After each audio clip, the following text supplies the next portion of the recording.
Hey guys, welcome back to another episode of KSP Resurgence, and also Happy New Year! I'm recording this on New Year's Eve, so that's pretty cool. I hope 2026 brings a lot of cool things, and hopefully it's not 2020 all over again. But this is the third part of my Magnifica V, where I visit all of the moons of this purple gas giant called Magnifica, which you saw in the background just there. This is the outermost moon, I believe, if I recall correctly. It's called Boopus, spelled with 3 O's.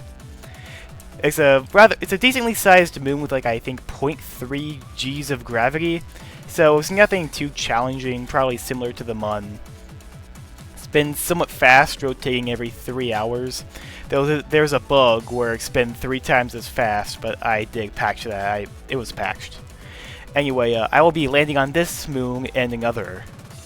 I was originally going to land on the other moon, Asperia, which is a Titan-like planet, in a previous episode, but the lander I prepared for that mission was woefully underbuilt. Because unfortunately, I forgot to take into account drag, because Asperia has 4 atmospheres of pressure, which is not very good if you have a low amount of delta V. It felt like the lander I constructed was overbuilt, but that drag did end up making a massive hit in my fuel. So thankfully it wasn't really that overbuilt. What is overbuilt though is this lander, which uses plasma engines and some fuel cells to keep them powered. It has like a 9,000 meters per second of delta V when filled up completely. It's a really good lander with with a decent amount of thrust, lots of efficiency, lots of delta V. Can get you anywhere with no atmosphere or a very thin negligible atmosphere. If you're wondering, the cockpit is from the Apollo Artemis construction kit. It's a really great mod. Adds a bunch of cool parts to recreate the Artemis and SLS missions.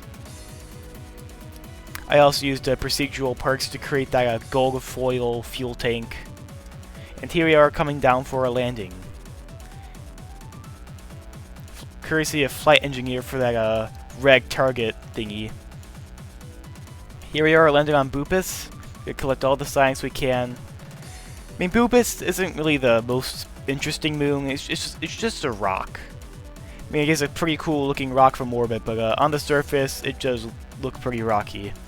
Now, it does have a lot of resources, so I could colonize this place, but there are a couple of other planets that are a little bit more interesting. In fact, I also did scan Asperia, but the results I'm yet to show. I don't want to spoil the entire episode. That'd be a little won't be the best.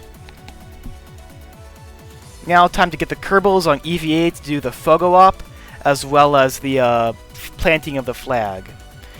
It's a mandatory thing you have to do. Take a screenshot, plant the flag, and then write something stupid for the plaque. This time I decided to make a joke about how Boopus having a lot of O's in its name.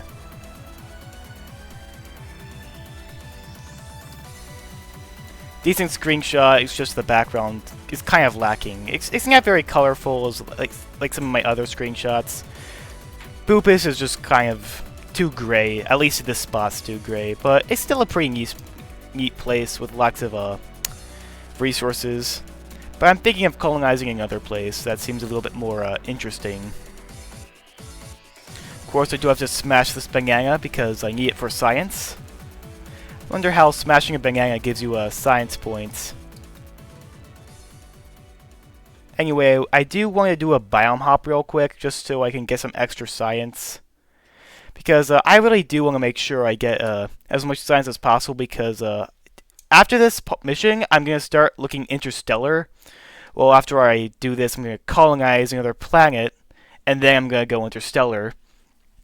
But I'm going to need a whole lot of science to get some of the antimatter engines and like the antimatter factory, because that's going to be the whole basis of my antimatter propulsion, is this antimatter factory. And I'm going to need a lot of science for that, so that's why I'm doing all this biome hopping, all this science maxing.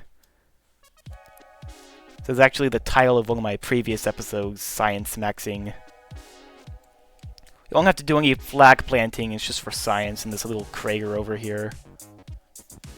Anyway, time to get back to the mothership and get this crew on their merry way back to into orbit. Now, you may be wondering, if my lander was woefully underprepared for Asperia, which is the other Titan-like moon, and this lander is completely incapable of doing a mission there, how do you think I'm going to actually get a lander to get the crew down? Well, I actually designed a lander off camera. I'm actually going to send that over in a really unique way. So what I did is I designed a one-use craft that sends the lander on a very fast trajectory. I'm not going to spoil too much. I'll let you guys see for yourself later in the episode. Once again, I have to do another rendezvous. It's like literally every planet landing ever, or moon landing I should say, in this whole Magnifica V mission.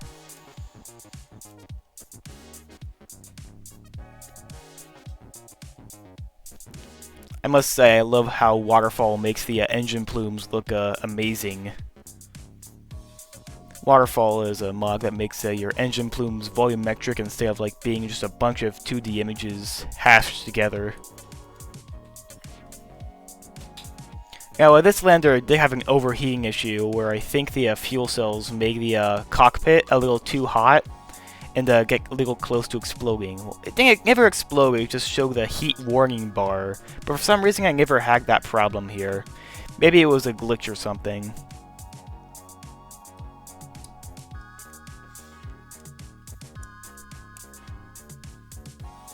Anyway, we're approaching Tenacity, which is my very first far future interplanetary vehicle, and here's a really weird glitch that keeps bugging me.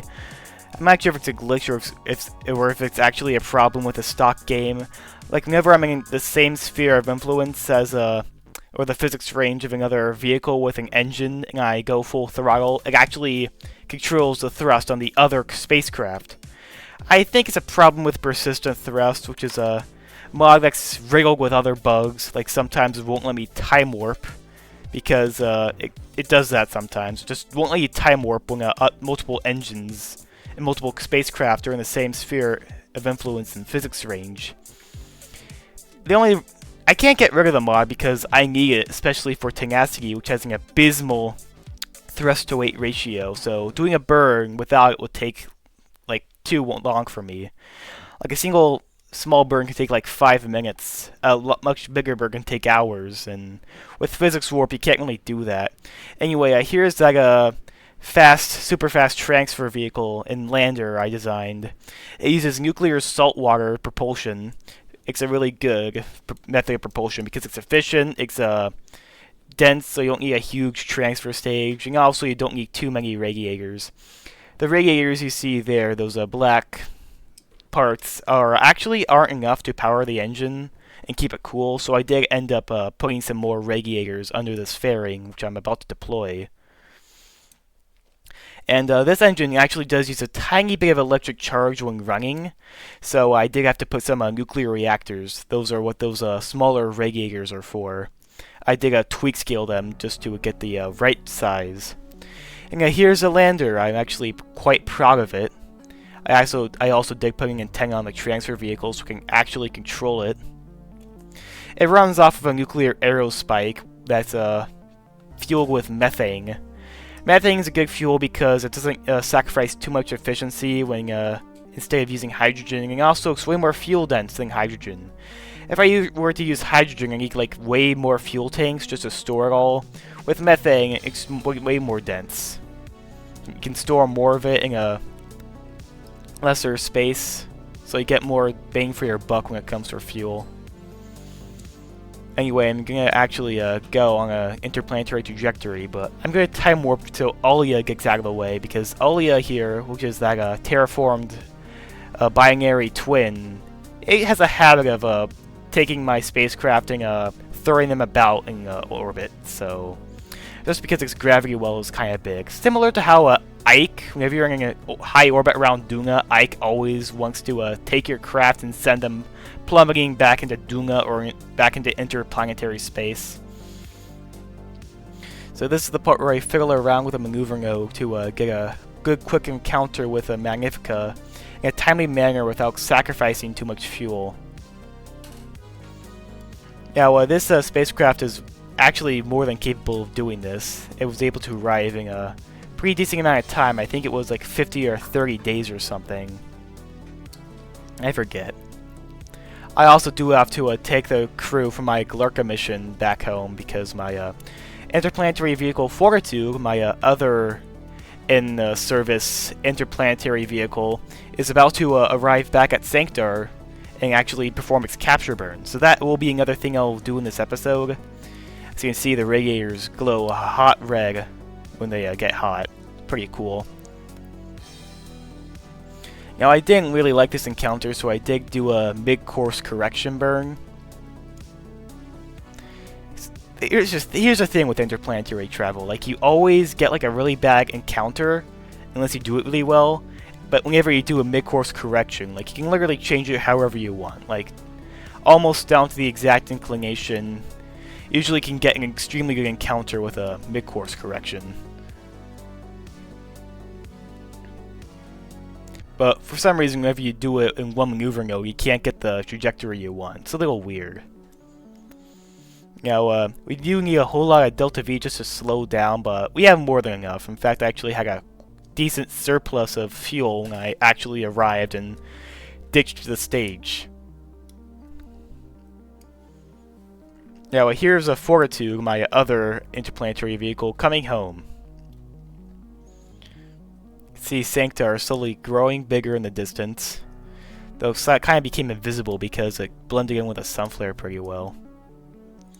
Another weird thing with my mod setup is that I don't know what mod causes this, but whenever I approach a sphere of influence change, it slows down my time warp. It didn't do this for me, but then I updated my mods and now all of a sudden it started doing that. I'm not sure which mod does it. It's a minor inconvenience. And also, since this burn was so large and was so expensive, I did have to start quite early. Like, almost right after I entered the sphere of influence. Thankfully, it didn't actually extend beyond the sphere of influence, because when burn times does that, when you have to burn outside the sphere of influence to slow down, it creates some really weird bugs in which, one time I was going to another planet in another planet pack, and I had to slow down a whole lot with not the best TWR, and I used persistent thrust time warp while burning, and when I entered the sphere of influence while I was still burning, it just canceled the burn I did. It just made me go like way faster than I was going, which is kind of weird.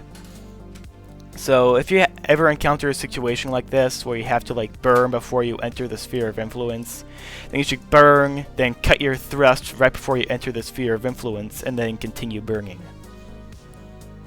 Now here's the crew transport I sent into orbit like oh so long ago to take this crew to a Fortitude. And I left it in orbit just so I can rendezvous with it and not have to send up another rocket. It makes things more convenient for me. If you're wondering where this command module is from, it's from a mod called DSEV, or DSEV. Deep Space Exploration Vehicles. Acts like stuff that's similar to like actual NASA concepts for fusion-powered rocketry and stuff. It's a little dated, it's not really compatible with Free IVA or anything, but it's still a good mod, has good parts.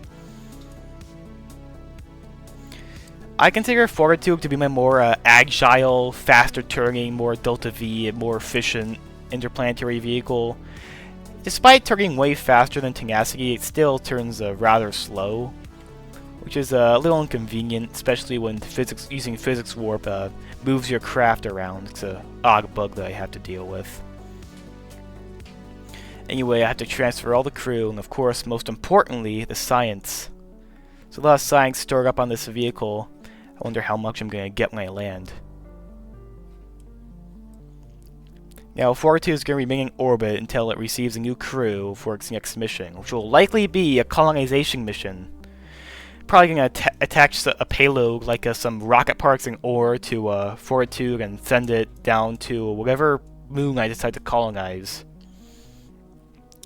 I don't think I'm going to colonize a planet, I'm going to find a moon, actually, because all the good targets to potentially colonize are moons of other planets. I'm going to leave that up to you guys. I'm going to have a vote, probably, to see which place I'll actually land on. Once again, Firefly is making some really good effects, and I previously stated that I was having some issues with Firefly because the configs on here weren't up to date with the latest version.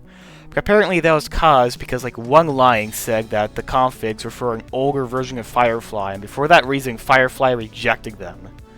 But some guy actually made a patch that fixed that, and now I'm using that patch. So most of the atmospheric bodies will actually have decent looking Firefly configs. Even Asperia, which I plan to land on very, very soon in this episode. Now, I will be unlocking some antimatter propulsion, but not the best engines, actually. Those really good beam core antimatter engines come in a future, more advanced tech node. Anyway, back to what I was talking about Firefly. You won't actually be seeing any of the plasma effects just because I wasn't really going fast enough to actually have the plasma generate. So, fortunately, that you're not going to be seeing any beautiful Firefly effects. Asperia is just too small. Speaking of Firefly effects, my Eclerca mission didn't use this patch, and for that reason the plasma effects looked drastically different than what they should have been. Like Eclerca, which is a Hycean planet, which is a ocean world with a hydrogen-rich atmosphere. Firefly configs should have made the plasma blue, but since they were broken, it just used the default configs, which is used for Earth-like planets with oxygen and nitrogen atmospheres. So it did end up looking different, which is a minor inconvenience. Just deprived you of some eye candy. Oh well, at least I didn't end up making a bad lander that was woefully underbuilt for Eclerca. But that's what I did do for Asperia here, but thankfully I'm going to amend that right now.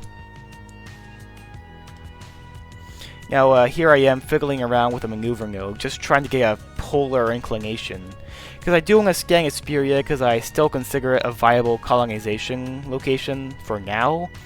Just because it's an interesting place and I hope it has resources that are actually useful. Also, a funny story, I did want to do a scan just to get KerbNet working. KerbNet is a rather underlooked feature in Kerbal Space Program. Basically, it allows you to look at the planet's surface and have a map. So what you need to do to access it is a part that can access the KerbNet, a communication link with the Kerbal Space Center. And also an orbital scan. You'll get to see the surface by biomes, by height, and it's also used to find Easter eggs. Now, I really wanted to find some Easter eggs just because when I was testing this lander, I actually encountered an Easter egg that gave me a free tech node, which I really would have liked, but I could not find it on KerbNet for whatever reason, so unfortunately I couldn't figure that out. It wasn't meant to be. Who knows, maybe in a future episode I'll design a space plane that I'll actually find it or something. I do recall it being on a rather equatorial position, so I'm sure it's not too hard to find. I do believe it was also in the lowlands. I actually asked the developer about this, and apparently she said it actually wasn't programmed for this, so it could be a stock thing, because the stock Kerbal game actually adds monoliths. It adds some black monoliths that are just there for show, and some green monoliths that actually give you science points. I heard these green monoliths are actually randomly scattered across the game and actually differ from version. I could be wrong, but if you try finding this yourself, you probably won't be successful. Once again, I really do want to say I'm really proud of this lander I designed. Usually the nuclear aerospike is like way too powerful for little landers like these, but if you use tweak scale to make it smaller, it actually works really well.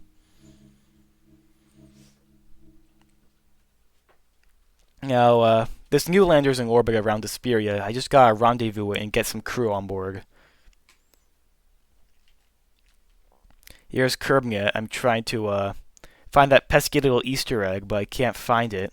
But though I did use KerbNet to mark a landing spot that I felt was interesting. Once again, I really do not have much to say about these rendezvous. They're somewhat uneventful. Thankfully, no Kerbals got radiation poisoning or anything from this nuclear saltwater engine, which is practically like a bunch of nuclear bombs going off. It's like a constant nuclear explosion, apparently. Since it's actively using like lots of fission, that's how nuclear saltwater works. It uses lots of fission to generate thrust. Now, pretty successful rendezvous, but unfortunately the front docking port is taken up by that other lander, so I do have to end up using one of the side docking ports. Don't forget to deploy the shield on that aerodynamic docking port, because I actually did forget to do that once. And just like that, we have docked. It's at this point where I can jettison the stage, and for some reason one of the reactors overheated and shut down. Both of them actually did. I'm not sure why that happened. Maybe because it was a change in the system heat thing, where I docked it and like the fuel loops changed. So I mean the coolant loops. Sorry, and that what caused the sudden overheat. To be honest, I don't really care. It was a one-use thing. I don't really care if the reactors explode. Hopefully not right next to the crew, but they won't explode. They just melt down. That's how it works with my mod setup. You know, I did try to look for that pesky landmark, but I couldn't find it. So instead, I just marked a landing spot. I tried to land in the nitrogen ice deposits, but I did overshoot slightly and ended up in the highlands. But thankfully, it is still a rather unique-looking place with a thick, hazy atmosphere and lots of clouds. Gotta make a quick save just in case I goof this up, and here goes. If you're wondering where those cool RCS borks came from, they're from an internal RCS. Really great mod for making some cool RCS that just fits flush with your spacecraft. Really good for space planes. As you can see, Asperia's atmosphere extends a really long way. That's how it is with thick, hazy atmospheres like this. Similar to Titan. Now, I overshot because I did end up changing my trajectory, because I thought the trajectories mod, which is responsible for showing where I'm going to land, usually like deceives me and tells me I'm going to land somewhere where I'm not. So I thought I was going to land closer than I actually did end up. So trajectories was actually right this time about where I was going to land. Can't really see a whole lot about Asperia's topography from orbit, just because these thick hazy clouds block everything. You can see the aurora though, and they look amazing. I probably didn't need these air brakes just because the drag's so crazy. I could probably just use the drag of the lander.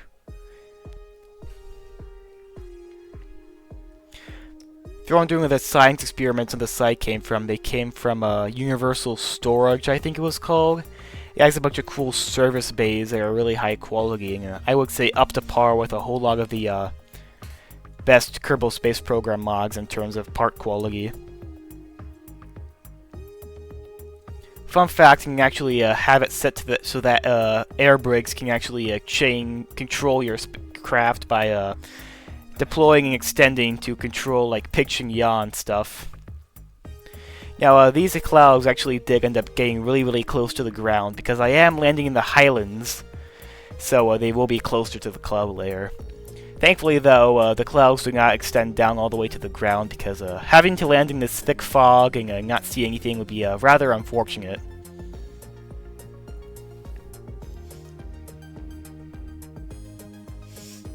Here we are, landing at Asperia. There's cool mountains and cool rocks. Lots of cool things to see.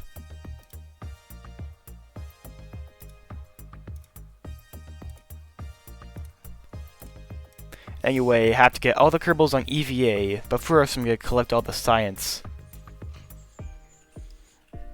Do some cool interplanetary golf here. Now, these science experiments are rather high up, so I did have to end up jumping a whole lot just to get all the science. And I can't really hover with this because Asperia's atmosphere chokes out these EVA jetpacks, but thankfully I can use them to jump decently high. And if I couldn't actually get the Kerbal back up to the lander with this jetpack, I could have used the ladders because I did install a few. I really like the materials bay on the with the universal storage because it's way more compact than the stock one, the stock Science Junior. Thankfully, this lander can actually not tip over without SAS, so that's a plus. It means I can get all the Kerbals on EVA without having to worry about this lander tipping over and this crew being stranded. Now it's time to plant the flag and admire the sunset. Came, we conquered. Well, we came, we failed, then we came back, and then we conquered. We actually did it, guys. We landed on every moon of Magnifica successfully, despite minor setbacks.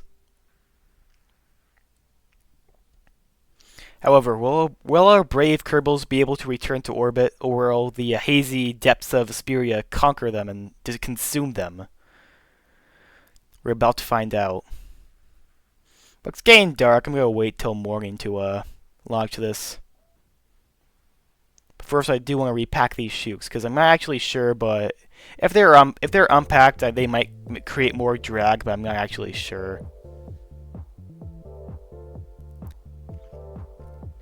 You know, daytime, I will warp a little extra just to get a good encounter. And here we go. Take off. It may not seem like there's much action going on in here, but I assure you the nuclear aerospike is running. It's just that it has a very discreet plume. Not to mention I am using a thrust limiter on it, because if it was going at true full throttle, it'd like make all the Kerbals black out. I'm serious, I actually did use it full throttle when I was testing it, and some of the Kerbals are pretty close to blacking out. Now, due to the immense amount of drag when ascending from Asperia, or any atmospherically dense body, you should actually start rather easy on the throttle, just to and actually start throttling up when you reach a less dense part, because the faster you're going in a thick atmosphere, the more drag you get, and the more drag, the more delta V you lose. I was rather high up and didn't have a whole lot of fuel spent, so I felt like this was going to be grossly overbuilt, but it turns out I made it to orbit with only 1,200 meters per second to spare, which is actually quite a lot for considering what else I was going to do with this lander, which is just to rendezvous, but that is still like only a little over a fifth of the amount of fuel I originally brought on this. Just tells you that even with the planet of orbital velocity of 500 meters per second, you're going to need like 10 times as much just to reach orbit. That's how much atmospheres contribute. Now, I got a little carried away and ended up burning a little bit too high, so I did have to burn retrograde just to bring my orbit down to a more acceptable level.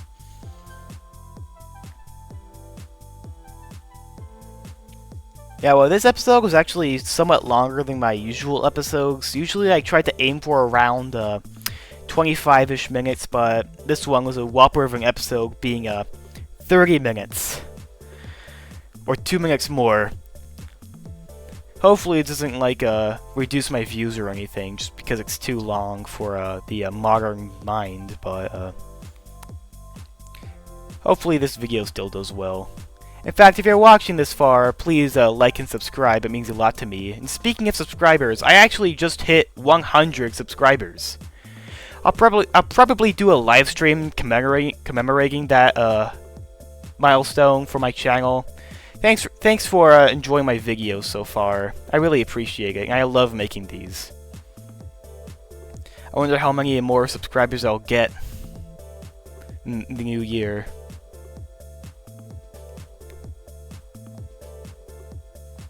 Anyway, it's at this point where I'm actually going to end up going towards the target and then finish the rendezvous.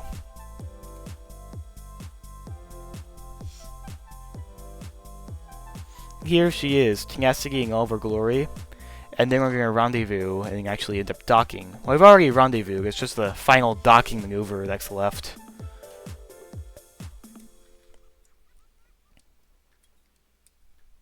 I really do like these internal RCS ports. They look amazing.